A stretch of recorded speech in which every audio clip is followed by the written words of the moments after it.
ਡੰਡੋਤ ਬੰਧਨ ਅਨਿਕ ਬਾਰ। ਸਰਬ ਕਲਾ ਸਮਰੱਥ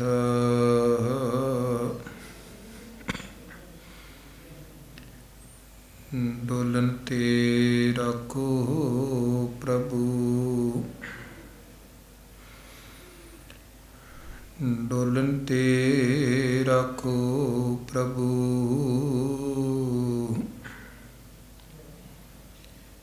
ਨਾਨਕ ਦੇ ਕਰ ਹੱਥ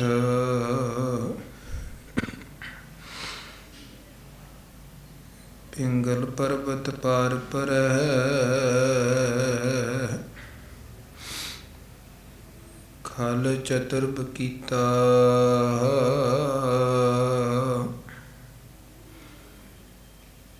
ਅੰਧਲੇ ਤ੍ਰਿਭਵਨ ਸੁਝਿਆ। ਗੁਰ ਭੇਟ ਪੁਨੀਤਾ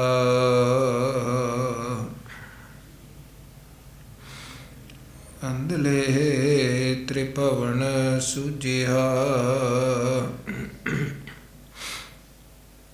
ਗੁਰ ਭੇਟ ਪੁਨੀਤਾ ਮਹਿਮਾ ਸਾਧੂ ਸੰਗ ਕੀ।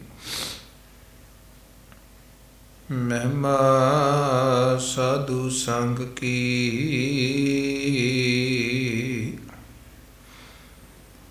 ਸੁਣੋ ਮੇਰੇ ਮੀਤਾ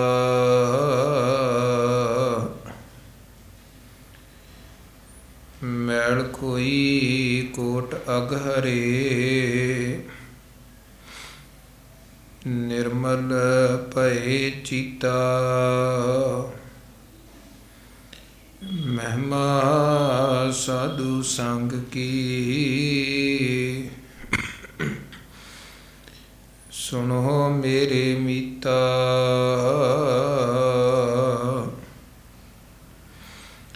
ਮੈਲ ਕੋਈ ਕੋਟ ਅਗਹਰੇ। ਨਿਰਮਲ ਭਏ ਚੀਤਾ ਜੇ ਤੂੰ ਤੁਠਾ ਕਿਰਪਾ ਨਿਧਾਨ। ਨਾ ਦੂਜਾ ਵੇਖਾਲ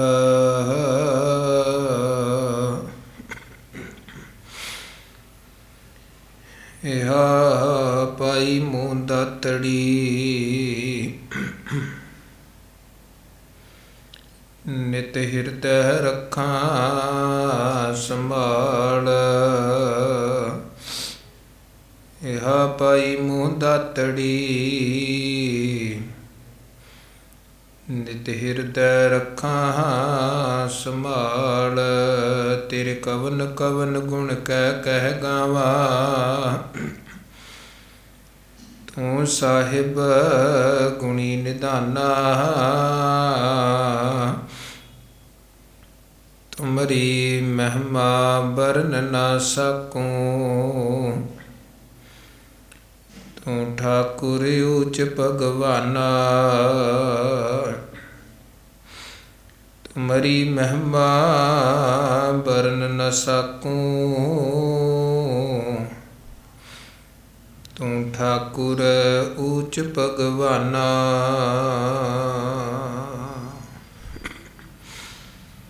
ਜੁਗੋ ਜੁਗ ਅਟਲ ਸਤਿਗੁਰੂ। ਗੁਰਗੱਦੀ ਤੇ ਸੁਭਾਈਮਾਨ ਦਸਾਂ ਪਾਤਸ਼ਾਹੀਆਂ ਦੀ ਜੋਤ ਸਤਿਗੁਰੂ ਸਾਹਿਬ ਸ੍ਰੀ ਗੁਰੂ ਗ੍ਰੰਥ ਸਾਹਿਬ ਜੀ ਮਹਾਰਾਜ ਜੀ ਦੀ ਪਾਵਨ ਪਵਿੱਤਰ ਮੁਬਾਰਕ ਅੰਮ੍ਰਿਤਮਈ ਹਜ਼ੂਰੀ ਵਿਖੇ ਜੁੜ ਬੈਠੀ ਗੁਰੂ ਰੂਪ ਸਾਧ ਸੰਗਤ। ਗੁਰੂ ਸਾਹਿਬ ਜੀ ਨੇ ਬੇਅੰਤ ਰਹਿਮਤਾਂ ਬਖਸ਼ਿਸ਼ਾਂ ਵਰਤਾਈਆਂ ਹਨ। ਸਾਨੂੰ ਆਪਣੀ ਪਾਵਨ ਪਵਿੱਤਰ ਸੁਭਾਗੀ ਅੰਮ੍ਰਿਤਮਈ ਚਰਨ ਸ਼ਰਨ ਦੀ ਦਾਤ ਹਜ਼ੂਰੀ ਦੀ ਦਾਤ ਬਖਸ਼ਿਸ਼ ਕੀਤੀ ਹੈ ਔਰ ਗੁਰੂ ਕੇ ਦਰਬਾਰ ਦਾ ਆਨੰਦ ਮਾਣਦਿਆਂ ਹੋਇਆ ਸਨਮਾਨ ਸਤਿਕਾਰਯੋਗ ਗੁਰੂ ਘਰ ਦੇ ਕੀਰਤਨੀਆਂ ਪਾਸੋਂ ਪਾਵਨ ਬਾਣੀ ਦੇ ਸ਼ਬਦ ਕੀਰਤਨ ਪਿਆਰ ਔਰ ਸਤਿਕਾਰ ਸਹਿਤ ਆਪ ਜੀ ਨੇ ਸ਼ਰਵਣ ਕੀਤੇ ਹਨ। ਘਰ ਸੁਖ ਵਸਿਆ ਬਾਹਰ ਸੁਖ ਪਾਇਆ, ਕਹੋ ਨਾਨਕ ਗੁਰ ਮੰਤਰ ਦਿਰੜਾਇਆ। ਜੇ ਜੀਵਨ ਅੰਦਰ ਗੁਰੂ ਕੇ ਉਪਦੇਸ਼ ਨੂੰ ਦ੍ਰਿੜ ਕਰ ਲਿਆ ਜਾਏ, ਫਿਰ ਮਨੁੱਖ ਘਰ 'ਚ ਵੀ ਸੁਖੀ ਹੈ ਤੇ ਬਾਹਰ ਵੀ ਜਿੱਥੇ ਵੀ ਜਾਏਗਾ ਸੁਖੀ ਹੈ, ਔਰ ਖੁਦ ਵੀ ਸੁੱਖ ਭੋਗਦਾ ਹੈ, ਦੂਜਿਆਂ 'ਚ ਵੀ ਸੁੱਖ ਵੰਡਦਾ ਹੈ। ਕਿਉਂਕਿ ਜਦੋਂ ਮਨੁੱਖ ਆਪ ਸੁਖੀ ਹੈ, ਫਿਰ ਜੋ ਸਾਡੇ ਕੋਲ ਹੈ ਉਹੀ ਅਸੀਂ ਦੂਜਿਆਂ ਨੂੰ ਦੇਵਾਂਗੇ। ਔਰ ਜੇ ਬੰਦਾ ਦੁਖੀ ਹੈ ਫਿਰ ਦੁੱਖ ਵੰਡੇਗਾ, ਸੁਖੀ ਹੈ ਸੁੱਖ ਵੰਡੇਗਾ। ਤੇ ਮਹਾਰਾਜ ਕਹਿੰਦੇ ਤੂੰ ਹਿਰਦੇ 'ਚ ਜੀਵਨ 'ਚ ਗੁਰੂ ਦਾ ਉਪਦੇਸ਼ ਦ੍ਰਿੜ ਕਰ, ਫਿਰ ਤੇਰਾ ਜੀਵਨ ਸੁਖੀਆ ਜੀਵਨ ਬਣੇਗਾ। ਤੈਨੂੰ ਅਸਲੀ ਸੁੱਖ ਕੀ ਹੈ ਉਹਦੀ ਸਮਝ ਪਵੇਗੀ। ਕਿਉਂਕਿ ਜੋ ਗੁਰਬਾਣੀ ਨੇ, ਜੋ ਗੁਰਮਤਿ ਨੇ ਜਾਂ ਸਾਡੇ ਇਤਿਹਾਸ ਨੇ ਸਾਨੂੰ ਸਮਝਾਇਆ ਹੈ, ਉੱਥੇ ਸੁੱਖ ਦਾ ਸੰਬੰਧ ਸਾਡੇ ਤਨ ਦੇ ਨਾਲ ਜਾਂ ਕੇਵਲ ਤਨ ਨਾਲ ਸੰਬੰਧਿਤ ਪਦਾਰਥਾਂ ਦੇ ਨਾਲ ਨਹੀਂ ਹੈ। ਸੁੱਖ ਦਾ ਸੰਬੰਧ ਮਨ ਨਾਲ ਹੈ, ਮਨ ਦੀ ਇੱਕ ਅਵਸਥਾ ਦੇ ਨਾਲ ਹੈ। ਇਹੀ ਕਾਰਨ ਹੈ ਕਿ ਜਦੋਂ ਅਸੀਂ ਆਪਣੇ ਵੱਡਿਆਂ ਵਡੇਰਿਆਂ ਦਾ, ਬਜ਼ੁਰਗਾਂ ਦਾ, ਗੁਰਸਿੱਖਾਂ ਦਾ ਇਤਿਹਾਸ ਪੜ੍ਹਦੇ ਹਾਂ, ਬਾਹਰੀ ਤੌਰ 'ਤੇ ਉਹਨਾਂ ਨੂੰ ਤਸੀਹੇ ਦਿੱਤੇ ਜਾਂਦੇ ਨੇ, ਪਰ ਉਹ ਕਹਿੰਦੇ ਹਨ ਕਿ ਅਸੀਂ ਬੜੇ ਸੁਖੀ ਹਾਂ। ਦੁੱਖ ਜੀਵਨ 'ਚ ਹੈ ਹੀ ਨਹੀਂ ਹੈ। ਦੁੱਖ ਨਾ ਹੀ ਸਭ ਸੁੱਖ ਹੀ ਹੈ ਰੇ, ਇੱਕ ਹੈ ਇੱਕ ਹੀ ਨਿਤ ਹੈ। ਹੁਣ ਇਹ ਬਚਨ ਗੁਰੂ ਅਰਜਨ ਦੇਵ ਜੀ ਮਹਾਰਾਜ ਕਰਦੇ ਨੇ, ਜਿਨ੍ਹਾਂ ਨੇ ਬਹੁਤ ਕੁਝ ਆਪਣੇ ਜੀਵਨ ਸਫ਼ਰ ਦੌਰਾਨ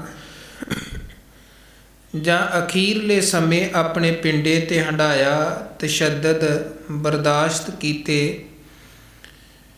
ਫਿਰ ਵੀ ਉਹ ਕੀ ਕਹਿੰਦੇ ਹਨ ਕਿ ਦੁੱਖ ਨਾਹੀਂ ਸਭ ਸੁੱਖ ਹੀ ਹੈ ਰੇ, ਇੱਕ ਹੈ ਇੱਕ ਹੀ ਨਿਤ ਹੈ। ਹੁਣ ਅਸੀਂ ਕਵਾਂਗੇ ਇਦੋਂ ਵੱਡਾ ਦੁੱਖ ਹੋਰ ਕੀ ਹੈ। ਤੱਤੀ ਤਵੀ 'ਤੇ ਬਿਠਾ ਦਿੱਤਾ ਗਿਆ, ਉਬਲਦੀ ਦੇਗ 'ਚ ਉਬਾਲ ਦਿੱਤਾ ਗਿਆ, ਹੋਰ ਵੱਡਾ ਦੁੱਖ ਕੀ ਹੋ ਸਕਦਾ ਹੈ। ਪਰ ਉਹ ਜਿਹੜੇ ਸਾਰਾ ਕੁਝ ਆਪਣੇ ਆਪ 'ਤੇ ਹੰਢਾਉਂਦੇ ਪਏ ਨੇ, ਉਹ ਕਹਿੰਦੇ ਨੇ ਅਸੀਂ ਸੁਖੀ ਹਾਂ। ਔਰ ਬਾਕੀ ਇਤਿਹਾਸ ਵੀ ਸਾਰਾ ਇਸੇ ਤਰ੍ਹਾਂ, ਜਿਹਨੂੰ ਵੀ ਤਸੀਹੇ ਦੇ ਕੇ ਜ਼ਾਲਮ ਸ਼ਹੀਦ ਕਰਦੇ ਨੇ, ਉਹ ਦੁਖੀ ਕਰਨ ਦੀ ਕੋਸ਼ਿਸ਼ ਕਰਦੇ ਨੇ। ਇੱਧਰ ਗੁਰੂ ਕੇ ਪਿਆਰੇ ਕਹਿੰਦੇ ਹਨ ਕਿ ਅਸੀਂ ਸੁੱਖ 'ਚ ਹਾਂ, ਅਸੀਂ ਆਨੰਦ 'ਚ ਹਾਂ, ਸਾਨੂੰ ਤੇ ਮੌਤ 'ਚੋਂ ਵੀ ਆਨੰਦ ਮਿਲ ਰਿਹਾ ਹੈ। ਹੁਣ ਇਹ ਸਾਰਾ ਕੁਝ ਦਾ ਭਾਵ ਕੀ ਹੈ? ਉਹ ਮਾਨਸਿਕ ਤੌਰ 'ਤੇ ਉਸ ਅਵਸਥਾ 'ਤੇ ਪਹੁੰਚ ਚੁੱਕੇ ਸਨ ਜਿੱਥੇ ਸੰਸਾਰ ਦਾ ਜਾਂ ਸਰੀਰ ਦਾ ਸੁੱਖ ਸੁੱਖ ਨਹੀਂ ਲੱਗਦਾ ਹੈ, ਦੁੱਖ ਦੁੱਖ ਨਹੀਂ ਲੱਗਦਾ ਹੈ।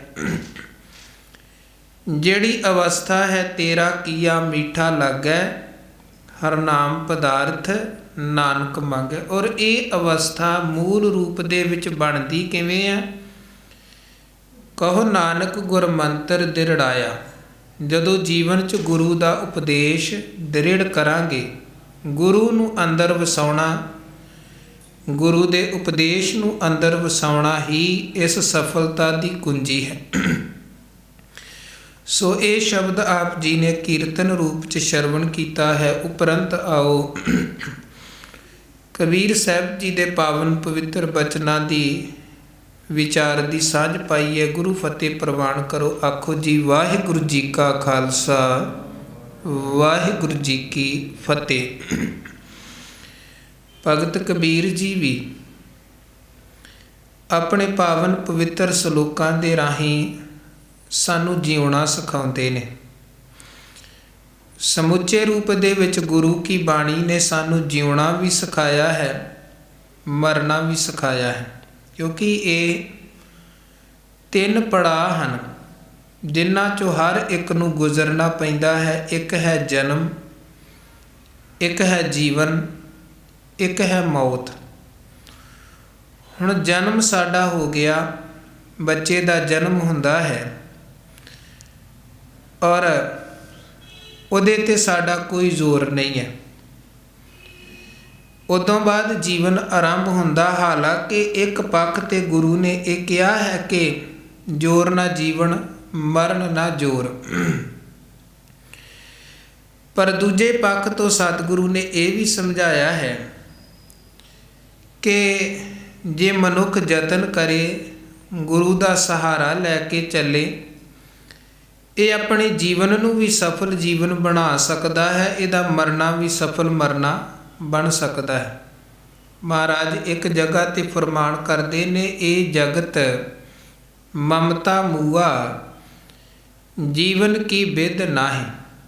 ਇਹ ਜਿਹੜਾ ਸੰਸਾਰ ਹੈ, ਸੰਸਾਰ ਦੇ ਅਸੀਂ ਜਿੰਨੇ ਲੋਕ ਹਾਂ, ਮਮਤਾ 'ਚ ਬੱਝੇ ਪਏ ਹਾਂ, ਮੋਹ ਮਮਤਾ 'ਚ, ਮਾਇਆ ਵਿਕਾਰਾਂ ਦੇ ਜਾਲਾਂ ਜੰਜਾਲਾਂ 'ਚ, ਤੇ ਇਹਨਾਂ 'ਚ ਫਸੇ ਹੋਣ ਕਰਕੇ, ਉਲਝੇ ਹੋਣ ਕਰਕੇ ਜੀਵਨ ਕੀ ਬਿਧ ਨਾਹੀਂ, ਅਸਲੀ ਜਿਉਣ ਦਾ ਤਰੀਕਾ ਸਾਨੂੰ ਨਹੀਂ ਆਉਂਦਾ ਹੈ। ਔਰ ਕਬੀਰ ਸਾਹਿਬ ਨੇ ਉਹ ਬਚਨ ਵੀ ਕੀਤਾ, ਗੁਰੂ ਸਾਹਿਬ ਤੇ ਕਹਿੰਦੇ ਜਿਉਣਾ ਨਹੀਂ ਆਉਂਦਾ। ਭਗਤ ਕਬੀਰ ਜੀ ਕਹਿੰਦੇ ਮਹਾਰਾਜ ਕੇਵਲ ਜਿਉਣ ਦੀ ਗੱਲ ਨਹੀਂ, ਇੱਥੇ ਮਰਨਾ ਵੀ ਕਿਸੇ ਨੂੰ ਨਹੀਂ ਆਉਂਦਾ ਹੈ। ਮਰਦੇ ਭਾਵੇਂ ਸਾਰੇ ਨੇ, ਜਿਵੇਂ ਜਿਉਂਦੇ ਆਪਾਂ ਸਾਰੇ ਹੀ ਹਾਂ, ਪਰ ਗੁਰੂ ਇੱਕ ਨਜ਼ਰੀਆ ਸਾਡੇ ਸਾਹਮਣੇ ਰੱਖ ਕਹਿੰਦੇ ਜਿਉਣਾ ਨਹੀਂ ਆਉਂਦਾ ਹੈ। ਮਰਦੇ ਆਪਾਂ ਸਾਰੇ ਹੀ ਹਾਂ, ਜਿਹਦਾ ਜਨਮ ਹੋਇਆ ਉਹਨੇ ਮਰਨਾ ਹੀ ਹੈ, ਪਰ ਮਹਾਰਾਜ ਕਹਿੰਦੇ ਅਸਲ 'ਚ ਮਰਨਾ ਵੀ ਨਹੀਂ ਆਉਂਦਾ ਹੈ। ਕਬੀਰ ਮਰਤਾ ਮਰਤਾ ਜਗ ਮੂਆ, ਮਰ ਪੀ ਨਾ ਜਾਣਿਆ ਕੋਏ। ਕਹਿੰਦੇ ਮਰਦੇ ਤੇ ਸਾਰੇ ਹੀ ਨੇ, ਮਰਦੇ ਮਰਦੇ ਮਰੀ ਜਾਂਦੇ ਨੇ, ਪਰ ਅਸਲ 'ਚ ਮਰਨਾ ਕਿਸੇ ਨੂੰ ਨਹੀਂ ਆਉਂਦਾ। ਤੇ ਸਮੁੱਚੇ ਰੂਪ ਦੇ ਵਿੱਚ ਗੁਰੂ ਨੇ ਸਾਨੂੰ ਜਿਉਣਾ ਵੀ ਸਿਖਾਇਆ, ਸਾਨੂੰ ਮਰਨਾ ਵੀ ਸਿਖਾਇਆ। ਅਸੀਂ ਸੰਸਾਰ 'ਚ ਕਿਸ ਤਰ੍ਹਾਂ ਵਿਚਰਨਾ ਹੈ, ਮਹਾਰਾਜ ਨੇ ਸਾਡੇ ਸਾਹਮਣੇ ਇੱਕ ਜੀਵਨ ਦਾ ਰੋਲ ਮਾਡਲ ਰੱਖ ਦਿੱਤਾ, ਇੱਕ ਮੈਪ ਰੱਖ ਦਿੱਤਾ। ਅੱਗੇ ਹੁਣ ਉਹਨੂੰ ਅਸੀਂ ਮੰਨੀਏ ਨਾ ਮੰਨੀਏ ਇਹ ਤਾਂ ਇੱਕ ਵੱਖਰੀ ਗੱਲ ਹੈ, ਪਰ ਗੁਰੂ ਮਹਾਰਾਜ ਨੇ ਸਾਰਾ ਕੁਝ ਸਾਨੂੰ ਬਾਣੀ ਦੇ ਰਾਹੀਂ ਸਮਝਾ ਦਿੱਤਾ। ਤੇ ਮੂਲ ਰੂਪ ਦੇ ਵਿੱਚ ਗੁਰੂ ਮਹਾਰਾਜ ਜੀ ਦੀ ਬਾਣੀ ਦਾ ਸਾਰੰਸ਼ ਇਹ ਹੈ ਕਿ ਅਸੀਂ ਕਰਤੇ ਪੁਰਖ ਦੀ ਇਬਾਦਤ 'ਚ ਜੁੜ ਕੇ ਆਪਣੇ ਜੀਵਨ ਨੂੰ ਸੱਚਾ ਸੁੱਚਾ ਬਣਾ ਕੇ ਬਤੀਤ ਕਰੀਏ ਔਰ ਹਰ ਕੋ ਨਾਮ ਜਪ ਨਿਰਮਲ ਕਰਮ ਦੇ ਆਧਾਰ 'ਤੇ ਜੀਵਨ ਬਤੀਤ ਕਰੀਏ। ਫਿਰ ਸਾਡਾ ਜਿਉਣਾ ਵੀ ਸਫਲ ਜਿਉਣਾ ਹੈ, ਫਿਰ ਸਾਡਾ ਮਰਨਾ ਵੀ ਸਫਲ ਮਰਨਾ ਹੈ। ਪਰ ਕਬੀਰ ਸਾਹਿਬ ਕਹਿੰਦੇ ਹੁੰਦਾ ਕੀ ਹੈ, ਜਦੋਂ ਸਿਮਰਨ ਦੀ ਗੱਲ ਆਉਂਦੀ ਹੈ, ਸੱਚ ਧਰਮ ਕਮਾਉਣ ਦੀ ਗੱਲ ਆਉਂਦੀ ਹੈ, ਉੱਥੇ ਮਨੁੱਖ ਚੀਜ਼ਾਂ ਨੂੰ ਟਾਲੀ ਜਾਂਦਾ ਹੈ। ਜੋ ਜੀਵਨ ਦੇ ਲਈ ਜ਼ਰੂਰੀ ਹੈ ਉਹਨੂੰ ਇਹ ਨਾ ਜ਼ਰੂਰੀ ਸਮਝ ਕੇ ਬੈਠਾ ਹੈ, ਤੇ ਜਿਹਨੂੰ ਛੱਡਿਆ ਵੀ ਗੁਜ਼ਾਰਾ ਚੱਲ ਸਕਦਾ ਸੀ ਉਹਨੂੰ ਇਹ ਪਕੜ ਕੇ ਬੈਠਾ ਹੈ। ਕਬੀਰ ਕੀਚੜ ਆਟਾ ਗਿਰ ਪਰਿਆ ਕਿਛੂ ਨਾ ਆਇਓ ਹਾਥ। ਕਬੀਰ ਸਾਹਿਬ ਕਹਿੰਦੇ ਜਿਵੇਂ ਕੋਈ ਮਨੁੱਖ, ਕੋਈ ਇਸਤਰੀ ਕਿਸੇ ਜਗ੍ਹਾ ਤੋਂ ਚੱਕੀ ਆਦਿਕ ਤੋਂ ਆਟਾ ਪਿਹਾ ਕੇ ਲਿਆਉਂਦੀ ਪਈ ਹੋਵੇ, ਰਸਤੇ ਦੇ ਵਿੱਚ ਪੈਰ 'ਤੇ ਕੋਈ ਠੋਕਰ ਲੱਗੀ, ਉਹ ਸਾਰੇ ਦਾ ਸਾਰਾ ਆਟਾ ਡਿੱਗ ਪਿਆ, ਪੱਲੇ ਕੁਝ ਵੀ ਨਾ ਪਿਆ। ਔਰ ਪੀਸਤ ਪੀਸਤ ਚਾਬਿਆ ਸੋਈ ਨਿਭਿਆ ਸਾਥ। ਹੁਣ ਜੋ ਉਹ ਪੀਂਦਿਆਂ ਪੀਂਦਿਆਂ ਉਹਨੇ ਕੁਝ ਦਾਣੇ ਕਣਕ ਦੇ ਮੂੰਹ 'ਚ ਪਾ ਕੇ ਚੱਬ ਲਏ, ਖਾ ਲਏ, ਉਹ ਖਾਧਾ ਗਿਆ, ਉਹ ਤੇ ਨਿਭ ਗਿਆ, ਬਾਕੀ ਤਾਂ ਸਾਰੇ ਦਾ ਸਾਰਾ ਵਿਅਰਥ ਚਲਾ ਗਿਆ। ਇਸੇ ਤਰ੍ਹਾਂ ਹੁਣ ਸਾਰੇ ਦਾ ਸਾਰਾ ਜੀਵਨ ਸਫਰ ਤਾਂ ਮਿਲਿਆ ਹੈ ਪਰਮਾਤਮਾ ਦਾ ਨਾਮ ਧਿਆਉਣ ਦੇ ਲਈ, ਅਕਾਲ ਪੁਰਖ ਨੂੰ ਧਿਆਉਣ ਦੇ ਲਈ, ਤੇ ਬਹੁਤੇ ਜੀਵਨ ਦੇ ਸਵਾਸ ਤੇ ਮਨੁੱਖ ਇੱਦਾਂ ਹੀ ਗਵਾ ਲੈਂਦਾ ਹੈ।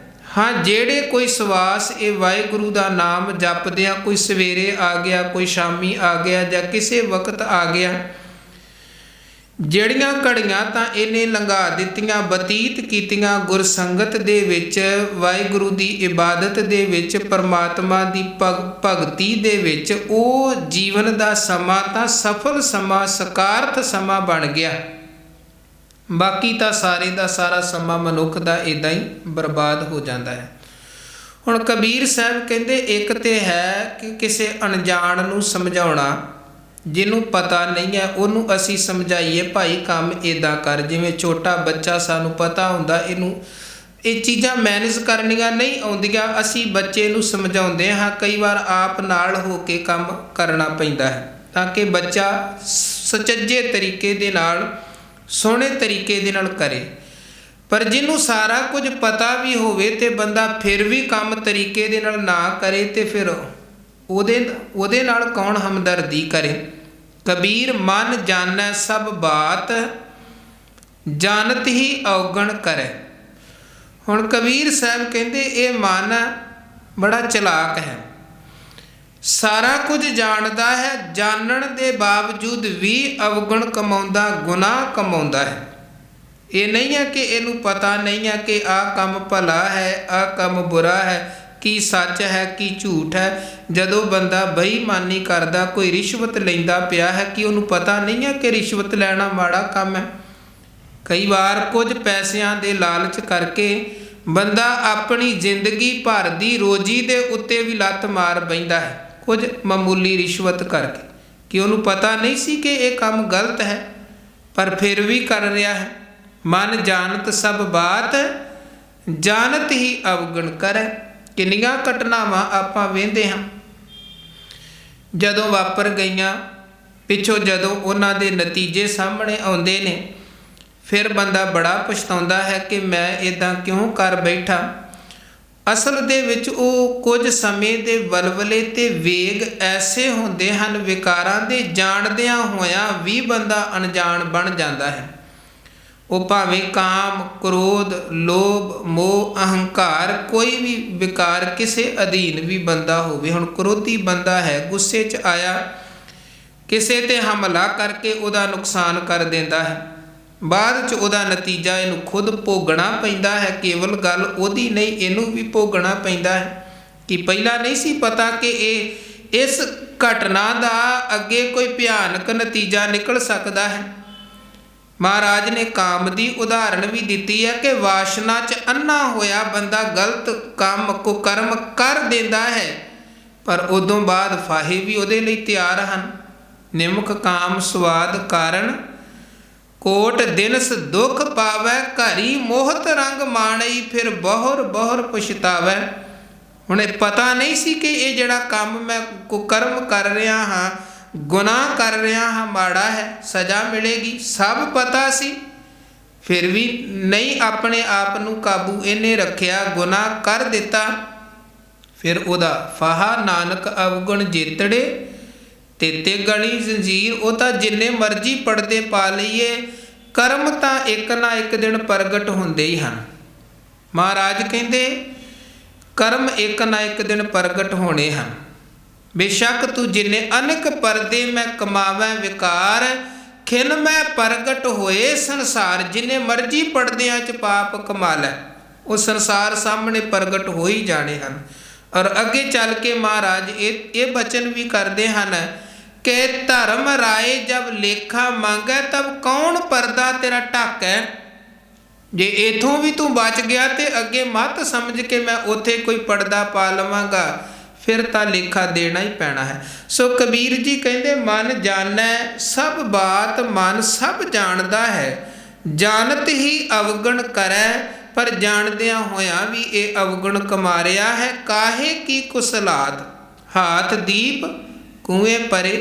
ਕਹਿੰਦੇ ਇਹ ਕਾਹਦੀ ਸਿਆਣਪ ਹੈ, ਕੋਈ ਸਿਆਣਪ ਨਹੀਂ ਹੈ ਕਿ ਹੱਥ 'ਚ ਦੀਵਾ ਵੀ ਹੈ, ਚਾਨਣ ਵੀ ਹੈ, ਬੰਦਾ ਫਿਰ ਵੀ ਖੂਹ 'ਚ ਡਿੱਗ ਰਿਹਾ ਹੈ, ਸਮਝ ਵੀ ਹੈ, ਫਿਰ ਵੀ ਗੁਨਾਹਾਂ ਜੇ ਖੂਹ 'ਚ ਡਿੱਗ ਰਿਹਾ ਹੈ। ਇੱਕ ਨੇਤਰਹੀਣ ਮਨੁੱਖ ਠੋਕਰ ਖਾ ਕੇ ਡਿੱਗੇ, ਹਮਦਰਦੀ ਜਤਾਈ ਜਾ ਸਕਦੀ ਹੈ ਜੇ ਉਹਨੂੰ ਦਿਸਦਾ ਨਹੀਂ ਹੈ। ਤੇ ਕਿਸੇ ਨੂੰ ਸੋਹਣਾ ਦਿਸਦਾ ਹੋਵੇ, ਚਿੱਟਾ ਚਾਨਣ ਹੋਵੇ, ਬੰਦਾ ਫਿਰ ਵੀ ਠੋਕਰਾਂ ਖਾ ਖਾ ਕੇ ਡਿੱਗੀ ਜਾਵੇ, ਹੁਣ ਉਹਦੇ ਨਾਲ ਕੋਈ ਇੱਕ ਵਾਰ ਦੋ ਵਾਰ ਹਮਦਰਦੀ ਕਰ ਦਵੇ, ਵਾਰ-ਵਾਰ ਉਹ ਡਿੱਗੀ ਜਾਏ ਤੇ ਫਿਰ ਸਾਰੇ ਕਹਿਣਗੇ ਧਿਆਨ ਨਾਲ ਚੱਲ, ਅੰਨਾ ਹੈ। ਮਹਾਰਾਜ ਕਹਿੰਦੇ ਇਹ ਕੋਈ ਸਿਆਣਪ ਨਹੀਂ ਹੈ। ਹਾਥ ਦੀਪ ਕੂਏ ਭਰੇ, ਸਾਰਾ ਕੁਝ ਜਾਣਦਿਆਂ ਹੋਇਆਂ ਵੀ ਜੇ ਬੰਦਾ ਵਿਕਾਰਾਂ ਦੇ ਖੂਹ 'ਚ ਡਿੱਗਦਾ ਹੈ।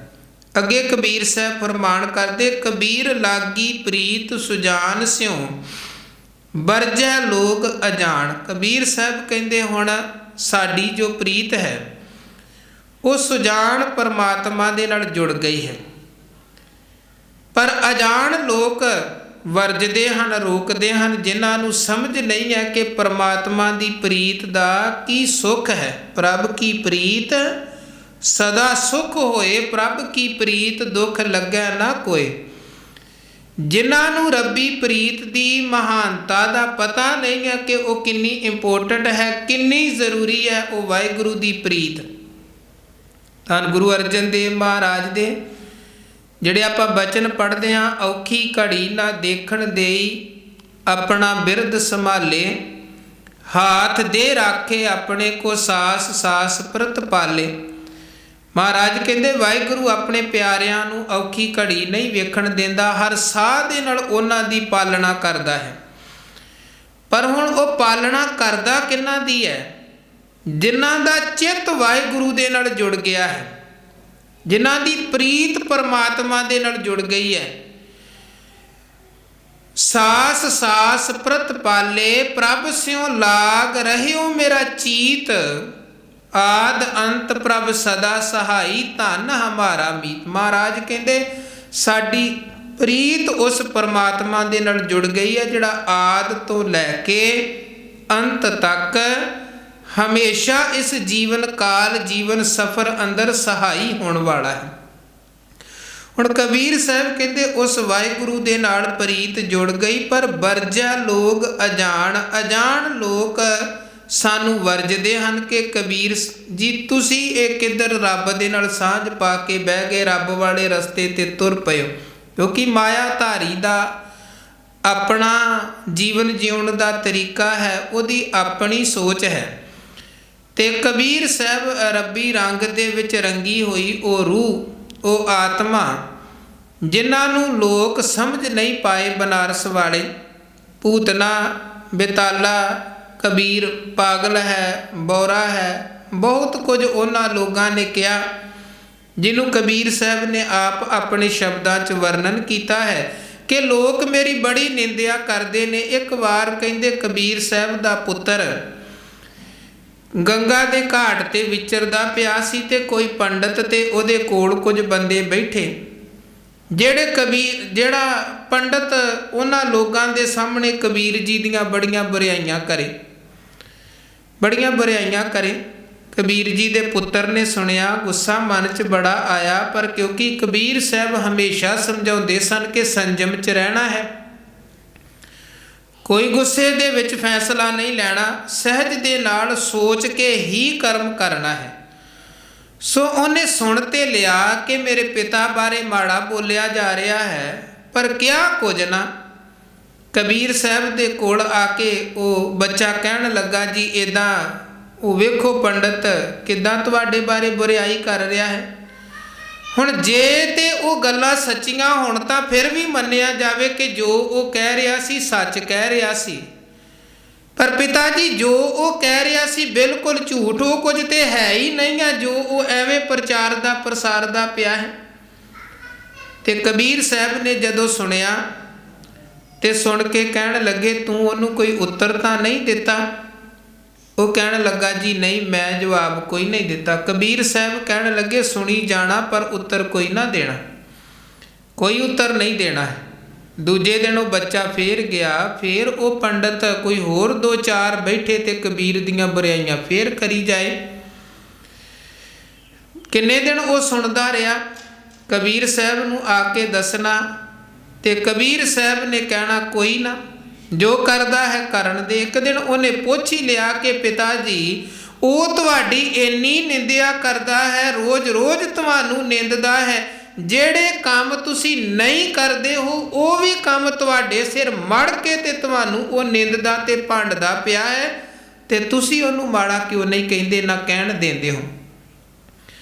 ਤੇ ਕਬੀਰ ਸਾਹਿਬ ਕਹਿਣ ਲੱਗੇ ਅਸਲ ਦੇ ਵਿੱਚ ਉਹ ਵੀ ਸਾਡੀ ਹੀ ਸੇਵਾ ਕਰਨ 'ਚ ਲੱਗਿਆ ਹੋਇਆ ਹੈ। ਜਦੋਂ ਕੋਈ ਸਾਡੀ ਗੰਦਗੀ ਧੋਵੇ, ਸਾਡੀ ਮੈਲ ਧੋਵੇ, ਤੇ ਉਹ ਮੈਲ ਧੋਣ ਵਾਲੇ ਦੇ ਨਾਲ, ਗੰਦਗੀ ਤੋਂ ਸਾਫ਼ ਕਰਨ ਵਾਲੇ ਦੇ ਨਾਲ ਝਗੜਨਾ ਨਹੀਂ ਚਾਹੀਦਾ ਹੈ, ਸਗੋਂ ਉਹਦਾ ਸ਼ੁਕਰਾਨਾ ਕਰਨਾ ਚਾਹੀਦਾ ਹੈ। ਉਹ ਨਿੰਦਕ ਨਿੰਦਿਆ ਕਰ ਕਰਕੇ ਸਾਡੀ ਗੰਦਗੀ ਧੋਣ ਦਾ ਕੰਮ ਕਰ ਰਿਹਾ ਹੈ, ਤੇ ਜਿਹੜਾ ਸਾਡੀ ਇੰਨੀ ਸੇਵਾ ਕਰ ਰਿਹਾ ਹੈ ਉਹਦੇ ਨਾਲ ਝਗੜਾ ਕਾਹਦਾ ਹੈ, ਉਹਦੇ ਤੇ ਤਰਸ ਕਰਨਾ ਚਾਹੀਦਾ ਹੈ। ਸੋ ਕਹਿਣ ਦਾ ਭਾਵ ਕਿ ਕਬੀਰ ਸਾਹਿਬ ਨੂੰ ਲੋਕ ਨਿੰਦਦੇ ਹਨ, ਪਰ ਕਬੀਰ ਸਾਹਿਬ ਉਹਨਾਂ ਦਾ ਬੁਰਾ ਨਹੀਂ ਮਨਾਉਂਦੇ ਹਨ, ਬਲਕਿ ਤਰਸ ਕਰਦਿਆਂ ਇੱਥੋਂ ਤੱਕ ਕਹਿੰਦੇ ਕਬੀਰ ਲੋਕ ਕੇ ਨਿੰਦਾ ਬਪੜਾ ਜੇ ਮਨ ਨਾਹੀ ਗਿਆਨ। ਜਿਨ੍ਹਾਂ ਨੂੰ ਸਮਝ ਨਹੀਂ ਹੈ ਉਹ ਨਿੰਦ ਰਹੇ ਹਨ, ਜਿਨ੍ਹਾਂ ਨੂੰ ਸਮਝ ਨਹੀਂ ਹੈ ਉਹ ਮਾੜਾ ਕਹਿੰਦੇ ਪਏ ਹਨ। ਤੇ ਕਬੀਰ ਸਾਹਿਬ ਕਹਿੰਦੇ ਹੁਣ ਕਿਸੇ ਦੇ ਨਾਂ ਤੇ ਮਾੜਾ ਕਹਿਣ ਦੇ ਨਾਲ ਕੋਈ ਫਰਕ ਪੈਂਦਾ ਨਾ ਚੰਗਾ। ਇਹ ਵੀ ਵੇਖੋ ਇੱਕ ਅਵਸਥਾ ਹੈ, ਨਹੀਂ ਤੇ ਦੂਜੇ ਵੱਲੋਂ ਕੀਤੀ ਹੋਈ ਉਸਤਤ ਵੀ ਪ੍ਰਭਾਵਿਤ ਕਰਦੀ ਹੈ, ਦੂਜੇ ਵੱਲੋਂ ਕੀਤੀ ਹੋਈ ਨਿੰਦਿਆ ਵੀ ਪ੍ਰਭਾਵਿਤ ਕਰਦੀ ਹੈ। ਅਸੀਂ ਆਪਣੇ ਆਪ ਤੇ ਢੁਕਾ ਕੇ ਵੇਖ ਲਈਏ। ਕੋਈ ਬੰਦਾ ਸਾਡੀ ਸਿਫਤ ਦੇ 4 ਬੋਲ ਬੋਲ ਦਵੇ, ਅਸੀਂ ਕਿੱਦਾਂ ਫੁੱਲ ਜਾਂਦੇ ਹਾਂ। ਕੋਈ ਬੰਦਾ ਨਿੰਦਿਆ ਦੇ 4 ਬੋਲ ਬੋਲ ਦਵੇ, ਬੰਦਾ ਕਿੱਦਾਂ ਮੁਰਝਾ ਜਾਂਦਾ ਹੈ। ਕੋਈ ਤੀਜਾ ਹੀ ਆ ਕੇ ਦੱਸ ਦਵੇ ਜੀ ਉਹ ਤੁਹਾਡੀ ਨਿੰਦਿਆ ਕਰ ਰਿਹਾ ਸੀ, ਤੁਹਾਡੇ ਬਾਰੇ ਮਾੜਾ ਬੋਲ ਰਿਹਾ ਸੀ, ਬੰਦਾ ਮੁਰਝਾ ਜਾਂਦਾ ਹੈ। ਨਿੰਦਿਆ ਨੇ ਇੱਕਦਮ ਦੁਖੀ ਕਰ ਦਿੱਤਾ, ਉਸਤਤ ਨੇ ਸੁਖੀ ਕਰ ਦਿੱਤਾ। ਸੋ ਕਬੀਰ ਸਾਹਿਬ ਉਹ ਉਸ ਅਵਸਥਾ 'ਚ ਜਿਉਂਦੇ ਹਨ। ਬੇਨਤੀ ਹੈ ਭਾਈ ਸਾਹਿਬ ਬੱਚਿਆਂ ਨੂੰ ਬਾਹਰ ਲੈ ਜਾਓ, ਬਾਹਰ ਲੈ ਜਾਓ ਜਾਂ ਬਿਠਾਓ ਜੀ ਪਲੀਜ਼। ਕਬੀਰ ਸਾਹਿਬ ਹੁਣ ਉਹ ਉਸ ਅਵਸਥਾ 'ਚ ਜਿਉਂਦੇ ਹਨ ਜਿੱਥੇ ਹਜ਼ੂਰ ਸੱਚੇ ਪਾਤਸ਼ਾਹ ਕਹਿੰਦੇ ਹਨ ਉਸਤਤ ਨਿੰਦਾ ਦੋ ਤਿਆਗੈ ਖੋਜੈ ਪਦ ਨਿਰਵਾਣਾ। ਉਹ ਇੱਕ ਨਿਰਵਾਣ ਅਵਸਥਾ ਹੈ।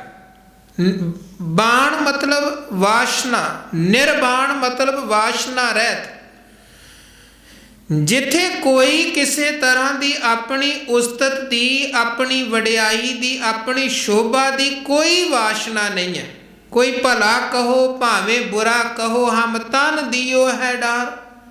ਮਹਾਰਾਜ ਕਹਿੰਦੇ ਹੁਣ ਭਾਵੇਂ ਕੋਈ ਭਲਾ ਕਹੀ ਜਾਵੋ, ਭਾਵੇਂ ਕੋਈ ਬੁਰਾ ਕਹੀ ਜਾਵੋ, ਹੁਣ ਕਿਸੇ ਦੇ ਬੋਲੇ ਬੋਲਾਂ ਦੀ ਕੋਈ ਪਰਵਾਹ ਨਹੀਂ ਹੈ, ਕਿਉਂਕਿ ਹੁਣ ਸੁਰਤ ਦੀ ਤਾਰ ਨਿਰੰਕਾਰ ਦੇ ਨਾਲ ਜੁੜ ਚੁੱਕੀ ਹੈ। ਔਰ ਇਹ ਅਵਸਥਾ ਬਣਦੀ ਹੈ ਗੁਰੂ ਦੀ ਰਹਿਮਤ, ਗੁਰੂ ਦੀ ਨਦਰ ਸਦਕਾ। ਗੁਰ ਕਿਰਪਾ ਜੇ ਨਰਕੋ ਕੀਨੀ ਤੇ ਇਹ ਜੁਗਤ ਪਛਾਨੀ, ਨਾਨਕ ਲੀਨ ਭਇਓ ਗੋਬਿੰਦ ਸਿਓ ਜਿਉ ਪਾਣੀ ਸੰਗ ਪਾਣੀ। ਸੋ ਕਬੀਰ ਸਾਹਿਬ ਕਹਿੰਦੇ ਲਾਗੀ ਪ੍ਰੀਤ ਸੁਜਾਨ ਸਿਓ ਵਰਜਾ ਲੋਕ ਅਜਾਨ। ਅਜਾਨ ਲੋਕ ਵਰਜਦੇ ਨੇ, ਕਿਉਂਕਿ ਉਹ ਜਿਹੜੇ ਸੰਸਾਰ ਦੀ ਪ੍ਰੀਤ ਬਣਾ ਕੇ ਬੈਠੇ, ਮੋਹ ਮਮਤਾ ਦੀ ਪ੍ਰੀਤ ਬਣਾ ਕੇ ਬੈਠੇ, ਉਹਨਾਂ ਨੂੰ ਉਸੇ 'ਚੋਂ ਸੁੱਖ ਮਹਿਸੂਸ ਹੁੰਦਾ ਹੈ ਤੇ ਉਹ ਉਸੇ ਦੀ ਵਡਿਆਈ ਕਰਦੇ ਹਨ। ਪਰ ਕਬੀਰ ਸਾਹਿਬ ਉਹਨਾਂ ਨੂੰ, ਜਿਹੜੇ ਲੋਕ ਕਹਿੰਦੇ ਨੇ ਛੱਡੋ ਜੀ ਰੱਬ ਵਾਲੇ ਪਾਸੇ ਦੀਆਂ ਗੱਲਾਂ, ਆਓ ਸੰਸਾਰ ਵਾਲੇ ਪਾਸੇ, ਧੰਦੇ ਵਾਲੇ ਪਾਸੇ, ਦੁਨੀਆਦਾਰੀ ਵਾਲੇ ਪਾਸੇ, ਇੱਕ ਤਾਂ ਕਬੀਰ ਉਹਨਾਂ ਨੂੰ ਇਹ ਸਮਝਾਉਂਦੇ ਨੇ ਕਿ ਇਹ ਮਤ ਸਮਝੋ ਕਿ ਜੇ ਕਬੀਰ ਪ੍ਰਭੂ ਭਗਤੀ ਕਰਦਾ ਹੈ ਤੇ ਸ਼ਾਇਦ ਕਬੀਰ ਨੇ ਕਿਰਤ ਛੱਡ ਦਿੱਤੀ ਹੈ। ਕਿਰਤ ਤਾਂ ਅਸੀਂ ਭਗਤੀ ਕਰਦਿਆਂ ਵੀ ਕਰ ਰਹੇ ਹਾਂ, ਪਰ ਫਰਕ ਇੰਨਾ ਹੈ ਅਸੀਂ ਕਿਰਤ ਕਰਦਿਆਂ ਕੀਰਤੀ ਵੀ ਕਰਦੇ ਹਾਂ। ਤੁਸੀਂ ਕਿਰਤ ਤੇ ਕਰ ਰਹੇ ਹੋ ਪਰ ਕੀਰਤੀ ਤੋਂ ਟੁੱਟੇ ਪਏ ਹੋ, ਜਿਸ ਕਰਕੇ ਤੁਹਾਡੀ ਕਿਰਤ ਦੇ ਵਿੱਚ ਵੀ ਧਰਮ ਨਹੀਂ ਹੈ। ਤੁਹਾਡੀ ਕਿਰਤ ਦੇ ਵਿੱਚ ਵੀ ਧਰਮ ਨਹੀਂ ਹੈ, ਕਿਉਂਕਿ ਤੁਸੀਂ ਪਰਮਾਤਮਾ ਦੀ ਕੀਰਤੀ ਤੋਂ ਟੁੱਟੇ ਹੋ। ਕਬੀਰ ਸਾਹਿਬ ਕਹਿੰਦੇ ਤਾਂ ਸਿਓ ਟੂਟੀ ਕਿਉਂ ਬਣੈ ਜਾਂ ਕਿ ਜੀ ਪ੍ਰਾਣ। ਜਿਹੜੇ ਵਾਹਿਗੁਰੂ ਨੇ ਸਾਨੂੰ ਜਿੰਦ ਬਖਸ਼ੀ ਹੈ, ਆਤਮਾ ਬਖਸ਼ੀ ਹੈ, ਸੋਹਣੇ ਜੀਵਨ ਦੀ ਦਾਤ ਬਖਸ਼ੀ ਹੈ, ਉਹਦੇ ਨਾਲੋਂ ਟੁੱਟ ਕੇ ਤੇ ਇਹ ਜਿਹੜਾ ਜੀਵਨ ਸਫਰ ਹੈ ਇਹ ਕਿੱਦਾਂ ਚੱਲ ਸਕਦਾ ਹੈ, ਜਿਉਂਦੇ ਕਿੱਦਾਂ ਰਿਹਾ ਜਾ ਸਕਦਾ ਹੈ। ਹੁਣ ਅੱਗੋਂ ਉਹ ਲੋਕ ਜਿਹੜੇ ਰੱਬ ਤੋਂ ਟੁੱਟੇ ਪਏ ਨੇ ਤੇ ਕੇਵਲ ਸੰਸਾਰ ਦੇ ਨਾਲ ਜੁੜੇ ਨੇ, ਉਹ ਕਹਿੰਦੇ ਹਨ ਜੀ ਵੇਖੋ ਸੰਸਾਰ 'ਚ, ਸੰਸਾਰ ਦੇ ਪਦਾਰਥਾਂ 'ਚ, ਕਾਰੋਬਾਰਾਂ 'ਚ, ਵਸਤੂਆਂ 'ਚ ਕਿੰਨਾ ਸੁੱਖ ਹੈ, क्योंकि ਜਿਹੜਾ ਬੰਦਾ ਇਹਨਾਂ ਦੇ ਮੋਹ ਮਮਤਾ 'ਚ ਫਸਿਆ ਹੈ ਉਹ ਇਸੇ ਦੇ ਵਿੱਚੋਂ ਸੁੱਖ ਲੱਭਦਾ, ਸੁੱਖ ਮਹਿਸੂਸ ਕਰਦਾ ਹੈ। ਕਬੀਰ ਸਾਹਿਬ ਫਿਰ ਉਹਨਾਂ ਨੂੰ ਅਗਲੇਰਾ ਉੱਤਰ ਦਿੰਦੇ ਨੇ, ਕਬੀਰ ਕੋਠੇ ਮੰਡਪ ਹੇਤ ਕਰ ਕਾਹੇ ਮਰੋ ਸਵਾਰ। ਹੁਣ ਵੇਖੋ, ਰਹਿਣ ਦੇ ਲਈ ਹਰ ਮਨੁੱਖ ਨੂੰ ਆਪਣਾ ਆਸ਼ਿਆਨਾ, ਹਰ ਜੀਵ ਨੂੰ ਰਹਿਣ ਦੇ ਲਈ ਘਰ ਚਾਹੀਦਾ ਹੈ। ਹਰ ਇੱਕ ਮਨੁੱਖ ਨੂੰ ਰਹਿਣ ਦੇ ਲਈ ਘਰ ਚਾਹੀਦਾ ਹੈ। ਔਰ ਬਾਣੀ ਦੇ ਵਿੱਚ ਵੀ ਕਿੰਨੇ ਸ਼ਬਦ ਐਸੇ ਹਨ ਜਿਨ੍ਹਾਂ ਰਾਹੀਂ ਮਹਾਰਾਜ ਨੇ ਪਰਮਾਤਮਾ ਅੱਗੇ ਅਰਦਾਸ ਕਰਦਿਆਂ ਵੀ ਇਹ ਚੀਜ਼ਾਂ ਮੰਗੀਆਂ ਨੇ ਜੋ ਸਾਡੇ ਜੀਵਨ ਦੀਆਂ ਮੁੱਢਲੀਆਂ ਜ਼ਰੂਰਤਾਂ ਨੇ। ਬਲਕਿ ਬਾਣੀ 'ਚ ਆਪਾਂ ਬਚਨ ਪੜ੍ਹਦੇ ਹਾਂ, ਜੇ ਪ੍ਰਸਾਦ ਬਸੈ ਸੁਖ ਮੰਦਰ ਤਿਸੈ ਧਿਆਏ ਸਦਾ ਮਨ ਅੰਦਰ। ਮਹਾਰਾਜ ਕਹਿੰਦੇ ਘਰ ਤੇਰੇ ਕੋਲ ਬੜਾ ਸੋਹਣਾ ਹੋਵੇ ਪਰ ਘਰ ਬਖਸ਼ਣ ਵਾਲੇ ਦਾ ਚੇਤਾ ਵੀ ਹੋਏ। ਰਹਿਣ ਦੇ ਲਈ ਘਰ ਹਰ ਇੱਕ ਮਨੁੱਖ ਨੂੰ ਚਾਹੀਦਾ ਹੈ, ਕਿਉਂਕਿ ਜਿਹੜਾ ਸੁੱਖ ਅਸੀਂ ਆਪਣੇ ਘਰ 'ਚ ਮਹਿਸੂਸ ਕਰਦੇ ਹਾਂ, ਜਿਹੜਾ ਟਿਕਾ ਆਪਣੇ ਘਰ 'ਚ ਹੈ, ਉਹ ਬਾਹਰ ਜਿੰਨੀ ਮਰਜ਼ੀ ਕੋਈ ਸੋਹਣੀ ਜਗ੍ਹਾ ਹੋਵੇ ਬਗਾਨੀ ਓਪਰੀ, ਉਹ ਸੁੱਖ ਬੰਦਾ ਕਿੰਨੀ ਕੁ ਦੇਰ ਬਗਾਨੀ ਜਗ੍ਹਾ 'ਤੇ ਰਹਿ ਸਕਦਾ, ਅਖੀਰ ਨੂੰ ਘੁੰਮ ਕੇ ਆਪਣੇ ਹੀ ਘਰ ਆਉਣਾ ਪੈਂਦਾ ਹੈ। ਮਹਾਰਾਜ ਸੱਚੇ ਪਾਤਸ਼ਾਹ ਕਹਿੰਦੇ ਰਹਿਣ ਦੇ ਲਈ ਘਰ ਤਾਂ ਚਾਹੀਦਾ ਹੈ, ਪਰ ਕੇਵਲ ਘਰ ਦੇ ਹੀ ਮੋਹ ਮਮਤਾ ਦੇ ਵਿੱਚ ਫਸੇ ਰਹਿਣਾ ਵੀ ਸਿਆਣਪ ਨਹੀਂ ਹੈ। ਅਤੇ ਉਹ ਭਗਤ ਤਰਲੋਚਨ ਜੀ ਦਾ ਇੱਕ ਸ਼ਬਦ ਜਿਹਦੇ 'ਚ ਉਹਨਾਂ ਨੇ ਸਮਝਾਇਆ ਕਿ ਬੰਦੇ ਦੀ ਜਿੱਥੇ ਬਿਰਤੀ ਅਟਕੀ ਰਹਿੰਦੀ ਹੈ ਫਿਰ ਅਗਲੀ ਜੀਵਨ ਦੀ ਖੇਡ ਵੀ ਉੱਧਰ ਨੂੰ ਚੱਲਦੀ ਹੈ। ਅੰਤ ਕਾਲ ਜੇ ਮੰਦਰ ਸਿਮਰੈ, ਉਹ ਮੰਦਰ ਸਿਮਰੈ ਦਾ ਭਾਵ ਹੈ ਕਿ ਜੇ ਬੰਦੇ ਦਾ ਘਰ 'ਚ ਹੀ ਧਿਆਨ ਟਿਕਿਆ ਰਿਹਾ ਹੈ ਤੇ ਫਿਰ ਉਹਦੇ ਨਾਲ ਕੀ ਵਰਤਦਾ ਹੈ। ਜੀਵਨ ਦਾ ਸਫ਼ਰ ਤਾਂ ਮੁੱਕ ਗਿਆ ਪਰ ਰੂਹ ਤਾਂ ਆਖਰ ਉੱਥੇ ਹੀ ਭਟਕਦੀ ਰਹਿ ਗਈ ਜਿੱਥੇ ਧਿਆਨ ਅਟਕਿਆ ਪਿਆ ਸੀ।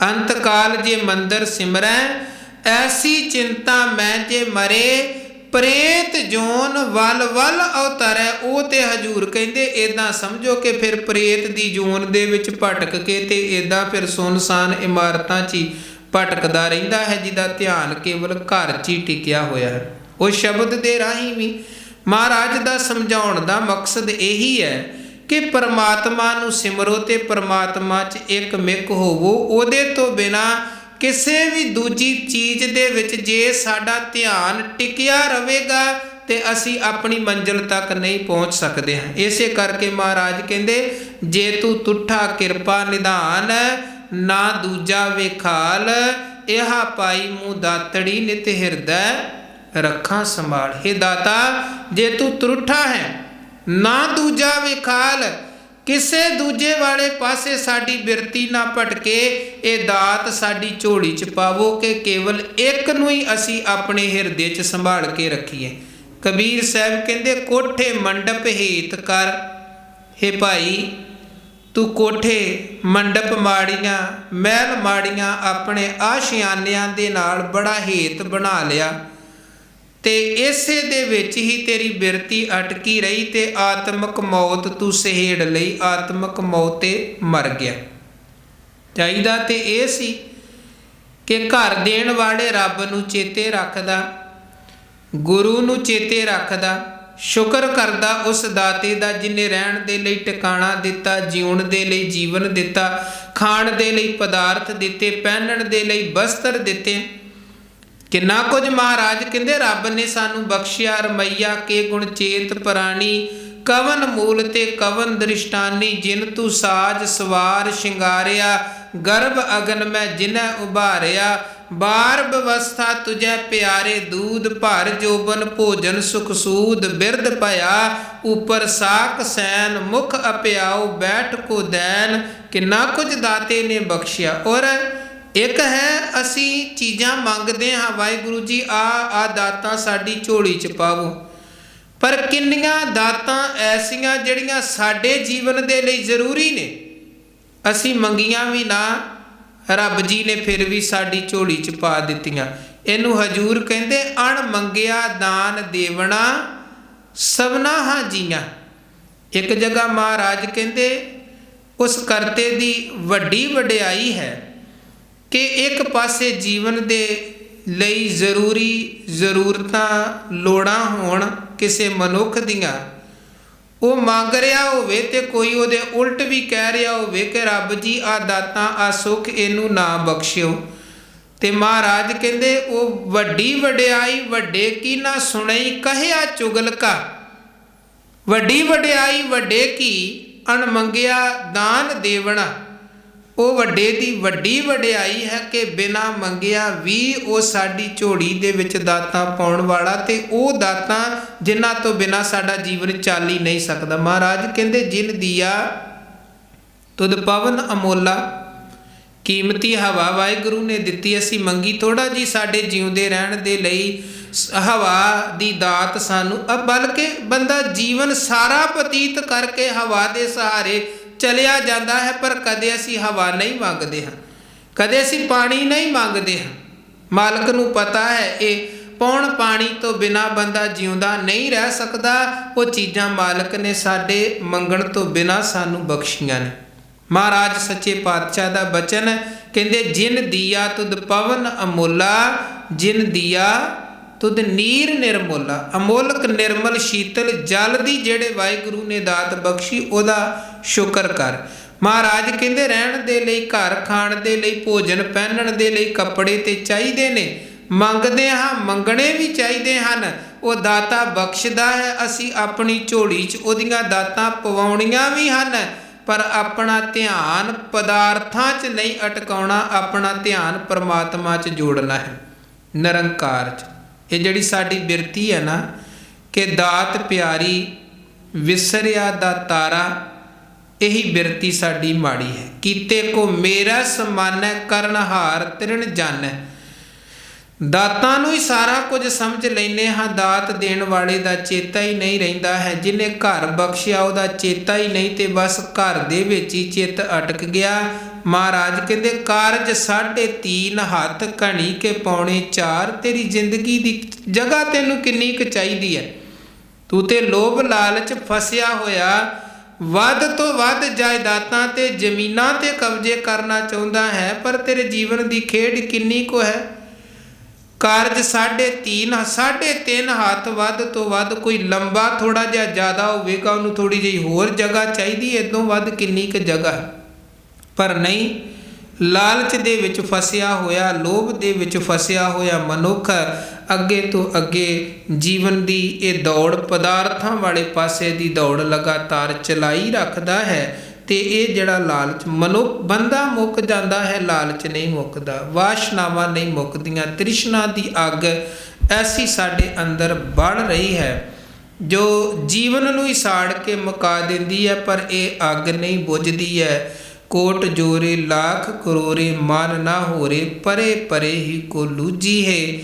ਤੇ ਇਹ ਅੱਗ ਇੱਕੋ ਤਰੀਕੇ ਦੇ ਨਾਲ ਬੁਝ ਸਕਦੀ ਹੈ। ਤ੍ਰਿਸ਼ਨਾ ਬੁਝੈ ਹਰ ਕੈ ਨਾਮ, ਮਹਾ ਸੰਤੋਖ ਹੋਵੈ ਗੁਰਬਚਨੀ, ਪ੍ਰਭ ਸਿਉ ਲਾਗੈ ਪੂਰਨ ਧਿਆਨ। ਜੇ ਵਾਹਿਗੁਰੂ ਦੇ ਨਾਮ ਔਰ ਗੁਰੂ ਕੇ ਧਿਆਨ 'ਚ ਜੁੜਾਂਗੇ, ਫਿਰ ਅੰਦਰੋਂ ਤ੍ਰਿਸ਼ਨਾ ਦੀ ਅੱਗ ਬੁਝੇਗੀ, ਜੀਵਨ ਅੰਦਰ ਸ਼ਾਂਤ ਸਹਿਜ ਰਹਿਸ ਮਨ ਉਪਜਿਓ, ਸਗਲੇ ਦੁੱਖ ਭੁਲਾਇਣ ਵਾਲੀ ਅਵਸਥਾ ਬਣੇਗੀ। ਸੋ ਗੁਰੂ ਕਿਰਪਾ ਕਰੇ ਇਹ ਬਾਣੀ ਦੇ ਪਾਵਨ ਪਵਿੱਤਰ ਉਪਦੇਸ਼, ਸੰਦੇਸ਼, ਸਿੱਖਿਆਵਾਂ ਸਾਡੇ ਹਿਰਦੇ 'ਚ ਵਸਣ ਔਰ ਜੀਵਨ ਉੱਚਾ ਸੁੱਚਾ ਨਿਰਮਲ, ਅੰਦਰੋਂ ਤੇ ਬਾਹਰੋਂ ਨਿਰਮਲ ਜੀਵਨ ਬਣੇ। ਜਿਹੜੀ ਕਰਨੀ ਕਮਾਈ ਦਾਤੇ ਦੇ ਦਰ 'ਤੇ ਕਬੂਲ ਪੈਂਦੀ ਹੈ, ਉਹ ਕਰਨੀ ਕਮਾਈ ਸਾਡੇ ਜੀਵਨ ਦੀ ਬਣੇ, ਜੀਵਨ ਸਫਲ ਹੋਵੇ। ਇਹ ਲੋਕ ਸੁਖੀਏ, ਪਰਲੋਕ ਸੁਹੇਲੇ, ਨਾਨਕ ਹਰ ਪ੍ਰਭ ਆਪੇ ਮੇਲੇ। ਇੰਨੀਆਂ ਬੇਨਤੀਆਂ ਪ੍ਰਵਾਨ ਕਰਨੀਆਂ ਜੀ। ਭੁੱਲਾਂ ਚੁੱਕਾਂ ਦੀ ਖਿਮਾ ਕਰਨੀ। ਗੁਰੂ ਫਤਿਹ ਦੀ ਸਾਂਝ ਪਾਓ। ਵਾਹਿਗੁਰੂ ਜੀ ਕਾ ਖਾਲਸਾ, ਵਾਹਿਗੁਰੂ ਜੀ ਕੀ ਫਤਿਹ। ਰਾਮਕਲੀ